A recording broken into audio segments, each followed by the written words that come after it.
വയസ്സ് 32. ഡോക്ടർ ഉണ്ടല്ലോ അല്ലേ? സിസ്റ്റർ, ഈ അല്ല സബിത രവിയെ ഇന്നലെ ലേബർ റൂമിലേക്ക് കൊണ്ടുവന്നില്ലേ? ആ കുട്ടി ഏത് ഫ്ലോറിലാ? ഫസ്റ്റ് ഫ്ലോറിലാ. Okay sister, thank U.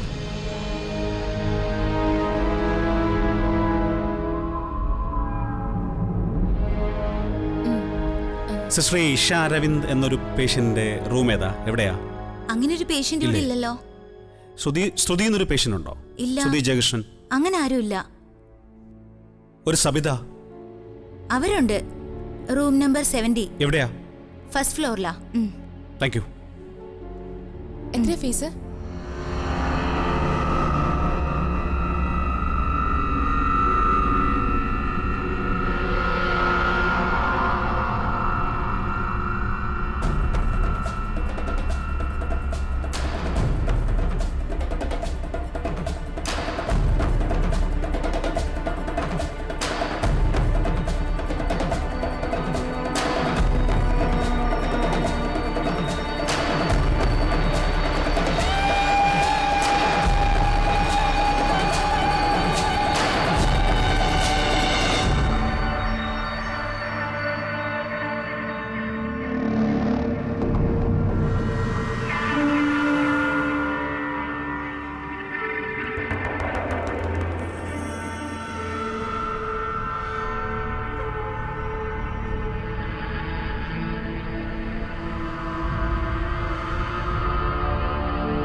പിന്നെ നാളെയോ മറ്റന്നാളോ ഡിസ്ചാർജ് ചെയ്യാം. വേറെ കുഴപ്പമൊന്നുമില്ല. പിന്നെ ഡിസ്ചാർജ് ചെയ്യുന്നതോടുകൂടി ഞങ്ങളുടെ ഉത്തരവാദിത്തം കഴിഞ്ഞു. 2 മാസം ഇവിടെ നിന്നിട്ടും വേറെ അനാവശ്യ ചോദ്യങ്ങളോ അങ്ങനൊന്നും ഉണ്ടായിട്ടില്ല. നിങ്ങളും നന്നായി നോക്കി, ഞങ്ങളും നന്നായി ശ്രദ്ധിച്ചിട്ടുണ്ട്. മാത്രമല്ല ശ്രുതിയെ ഇവിടെ എല്ലാവർക്കും വളരെ ഇഷ്ടമാണ്. അവൾ അധികം ആരോടും സംസാരിച്ചില്ലെങ്കിൽ പോലും. ആർക്കെങ്കിലും സംശയം എന്തെങ്കിലും ഉണ്ടോ ഡോക്ടർ? അങ്ങനൊന്നുമില്ല. സബിത പ്രസവിച്ച കുട്ടിയല്ലേ. രവി ഭർത്താവാണ്, അങ്ങനെയാണ് റെക്കോർഡിലൊക്കെ. എന്ന് പറയുമ്പോ അറിയാലോ. ശ്രുതി പ്രസവിച്ച കുട്ടിയുടെ അച്ഛൻ റെക്കോർഡിക്കിലെ രവിയും അമ്മ സബിതയുമാണ്. ഈ ഹോസ്പിറ്റലിലെ മറ്റു സ്റ്റാഫുകളും രവി അങ്ങനെയാണ് കണ്ടിരിക്കുന്നത്. ഇനിയിപ്പോ അടുത്ത ചെക്കപ്പ് 3 വീക്സ് കഴിഞ്ഞിട്ടാണ്. അന്നേരം ഒന്നുകൂടെ വരണം കേട്ടോ. പിന്നെ ശ്രുതിയും കൊണ്ട് അധിക ദൂരം പോവില്ല എന്നാ ഞാൻ കരുതുന്നത്. നിങ്ങൾ പ്ലാൻ ചെയ്തതുപോലെ നിങ്ങൾക്ക് നിങ്ങളുടെ കുട്ടിയെ കിട്ടണമല്ലോ. ശ്രുതിയൊരു നല്ല കുട്ടിയാ. എനിക്കറിയില്ല അവളെക്കുറിച്ച് എന്താ പറയണ്ടേന്ന്. ഒരു പെൺകുട്ടിയും ഇങ്ങനെ മനക്കരുത്ത് കാണിക്കില്ല. അതിന് നിങ്ങൾ അവളോട് ഒരുപാട് നന്ദി പറയണം. പിന്നെ ബർത്ത് സർട്ടിഫിക്കറ്റിന് ഇവിടുന്ന് ഡിസ്ചാർജ് ഷീറ്റ് വാങ്ങി താലൂക്ക് ഓഫീസിൽ ഒരു അപേക്ഷ കൊടുത്താൽ മതി. എന്നാ ശരി ഡോക്ടർ, അങ്ങനെ ചെയ്യാം.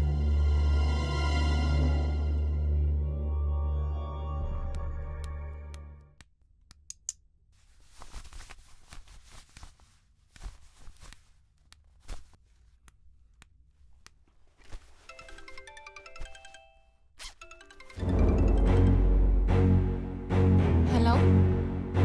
അലിസ. ഇല്ല പറയാം. ജസ്റ്റ് കഴിഞ്ഞേ ഉള്ളൂ.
കരച്ചിലൊക്കെ ഉണ്ടോ?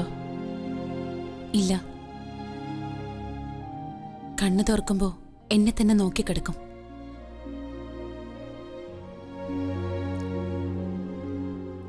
ഉറക്കം ഉണരലും ഒക്കെ ഇനി ചിട്ടയാവണോ അല്ലേ?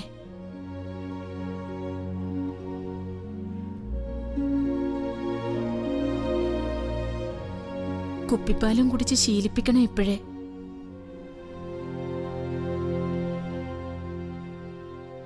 അമ്മയുടെ മുലപ്പാല് കുടിച്ച് വളരാനുള്ള യോഗം എനിക്കും കിട്ടിയില്ല. ഇവൾക്കും അതായിരിക്കും യോഗം.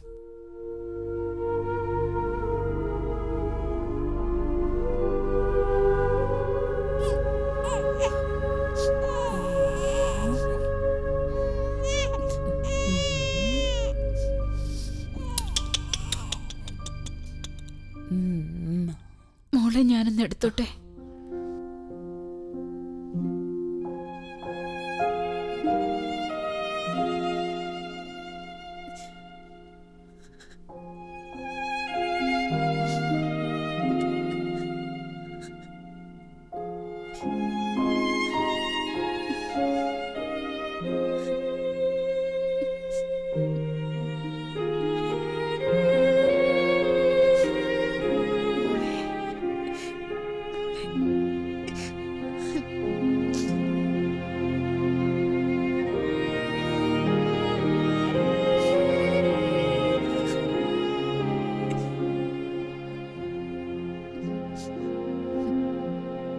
എന്തേ മോളൊന്ന് കണ്ണു തുറന്നേ. ആരാ വന്നേ നോക്കേ. കണ്ണു തുറക്കടാ. ശ്രുതി നല്ല സുന്ദരി മോള. അമ്മയുടെ അതേ പുരികവും കണ്ണും ഒക്കെയാ. അമ്മയെ മുറിച്ചു വെച്ച പോലെയുണ്ട്. അത് ശരിയാ. പക്ഷേ ആ നോട്ടും ഭാവവും ഒക്കെ അവളുടെ അച്ഛൻ്റെയാ.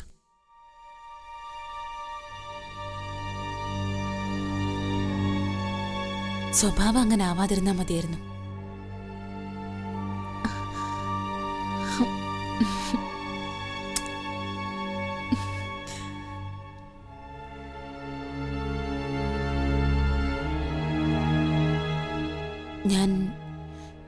ഞാൻ രവിയേട്ടനോടൊരു കാര്യം പറഞ്ഞിരുന്നു. അത് പിന്നെ നിന്നെ സുരക്ഷിതമായി താമസിപ്പിക്കേണ്ടത് ഞങ്ങളുടെ ഉത്തരവാദിത്വമല്ലേ ശ്രുതി? അതിന്റെ കാര്യങ്ങളൊക്കെ രവി ഏർപ്പാടാക്കിയിട്ടുണ്ട്. അല്ലേ വാവേ? അല്ലേ? ശ്രുതി അക്കാര്യം ഓർത്തൊന്നും പേടിക്കണ്ട. അതൊക്കെ ഞങ്ങൾ നോക്കിക്കോളാം. അതിലും വലിയൊരു ഭയം എനിക്കുണ്ട് ചേച്ചി. അതെന്താ? എന്താണെങ്കിലും നീ പറ.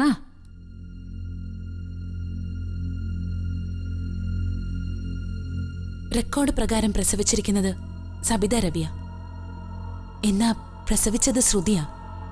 എന്തെങ്കിലുമൊക്കെ ഒരു പ്രശ്നങ്ങളായ ഒരു ചോദ്യം വരില്ലേ, സബിത എപ്പോഴാ പ്രസവിച്ചെന്ന്?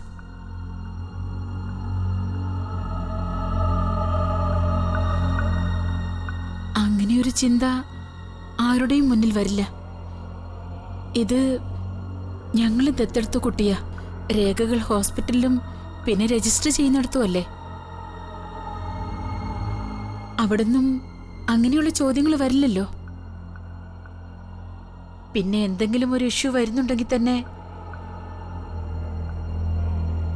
അത് ശ്രുതിയുടെയോ ശ്രുതിയുടെ പേരൻസിന്റെയോ ഭാഗത്തുനിന്നാവില്ലേ. അങ്ങനെ ഒരിക്കലും വരില്ലല്ലോ. വന്നാ പോലും ഞാൻ സേഫാ. എല്ലാ കുറ്റങ്ങളും നിങ്ങൾ ഏൽക്കേണ്ടി വരും. ഞാൻ നിങ്ങൾ പറയുന്ന സ്ഥലത്ത് താമസിക്കാം. പക്ഷെ ഒരു ഹോസ്റ്റലിലോ വീട്ടിലോ താമസിക്കാൻ എനിക്ക് ബുദ്ധിമുട്ടാ. എനിക്കിനി വയ്യ. വീണ്ടും വീണ്ടും അതിന് ശ്രുതി എന്തിനിങ്ങനെ പേടിക്കുന്നത്? നിങ്ങളുടെ കാര്യങ്ങളൊക്കെ പൂർത്തിയായി എന്റെ കുഞ്ഞിനെ കൊണ്ടുപോകണമെങ്കിൽ 2 മാസം സമയമെടുക്കില്ലേ?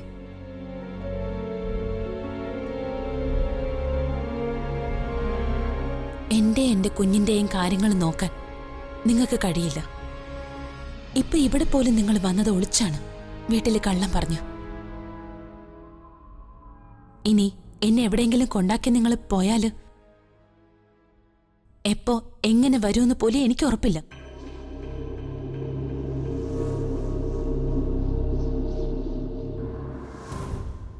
അതുകൊണ്ട് എല്ലാ കാര്യങ്ങളും അറിയാവുന്ന, സപ്പോർട്ട് ചെയ്യുന്ന ഒരാൾ, അങ്ങനെ ഒരാൾ വേണം. അങ്ങനെ ഒരാൾ എന്തിനാ? ഇപ്പൊ ഇത് ഡോക്ടർക്കും നമുക്കും മാത്രം അറിയാവുന്നൊരു രഹസ്യ. പക്ഷേ എല്ലാം വിട്ട് ഞാൻ പോകുമ്പോ എല്ലാം കഴിഞ്ഞു എന്ന് ബോധ്യപ്പെടുത്തി പോവാൻ പുറത്തുനിന്നൊരു സപ്പോർട്ട് വേണം, ലീഗലി. അതിപ്പോ അങ്ങനെ ഒരാളാരാ?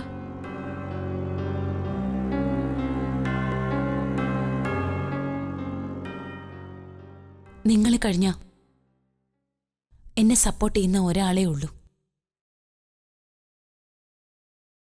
എന്റെ എല്ലാ കാര്യങ്ങളും അറിയാവുന്ന, എന്നെ മനസ്സിലാക്കിയ ഒരാൾ. വെറൊരു സ്റ്റാഫും MD എന്നതിലപ്പുറം എനിക്കെന്റെ എല്ലാ കാര്യങ്ങളും പറയാൻ പറ്റിയിട്ടുള്ള ഒരാൾ. അത് അരുൺ തോമസ് സാറ്.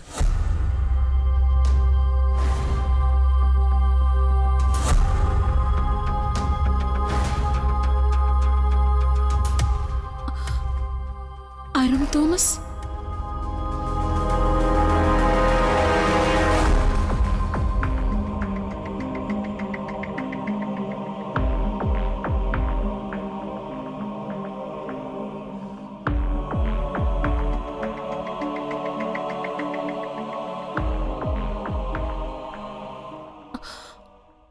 അപ്പോ അയാൾക്ക് ഈ കാര്യങ്ങളൊക്കെ അറിയാവോ?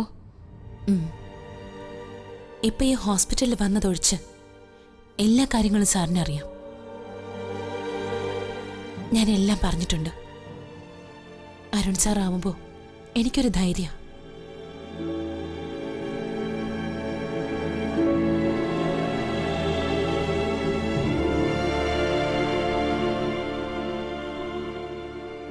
ഒന്നും ആലോചിക്കണ്ട.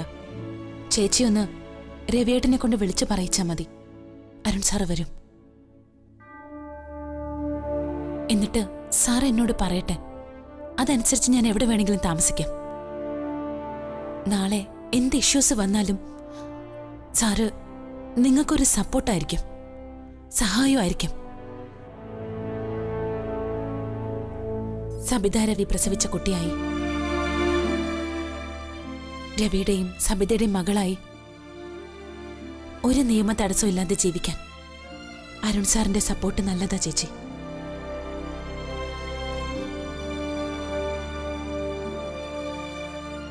എല്ലാം കഴിഞ്ഞ് ഇവിടം വിട്ടു പോകാൻ, എന്റെ അങ്കിളിന്റെ അടുത്തേക്ക് തന്നെ പോവാൻ സാർ എനിക്ക് ഹെൽപ്പ് ചെയ്തു തരും.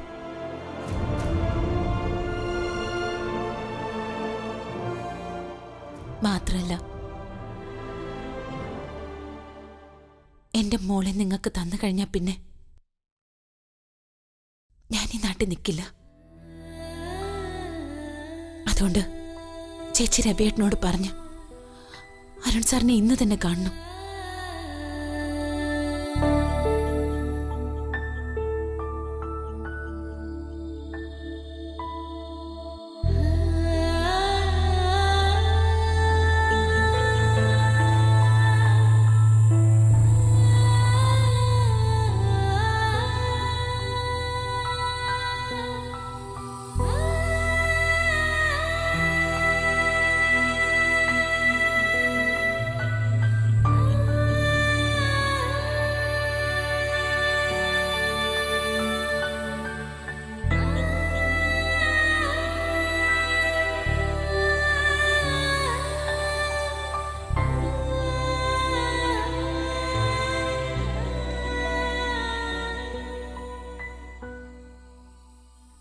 ഒരു കാര്യത്തിൽ നീ ഭാഗ്യവതിയാ ശ്രുതി. നിനക്ക് സിസേറിയനായിരിക്കുന്ന ഞാൻ കരുതിയത്. അങ്ങനായിരുന്നെങ്കിൽ നിന്റെ ജീവിതത്തിൽ നിനക്കതൊരു മായാത്ത കറിയായി തീർന്നേനെ.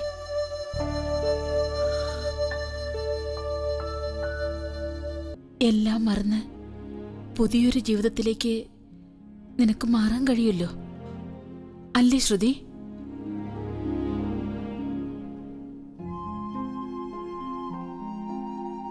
അങ്ങനൊരു പാപത്തിന്റെ മുറിപ്പാട് അവിടെയില്ലെങ്കിലും ഒരിക്കലും മായാതെ മറയാതെ എന്റെ ഹൃദയത്തിലുണ്ടാവും. ശരീരത്തിലുള്ളതിനേക്കാൾ ആഴമുള്ള മുറിപ്പാട് എന്റെ ഉള്ളിൽ മായാതെ കിടക്കും.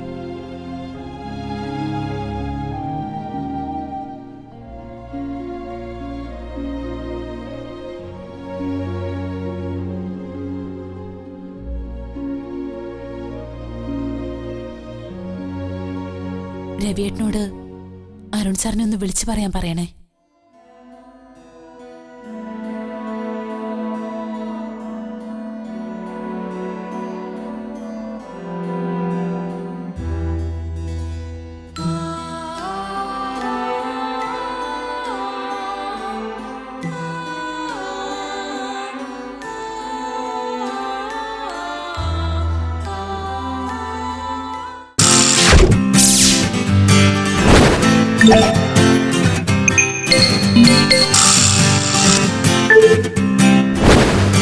Yeah.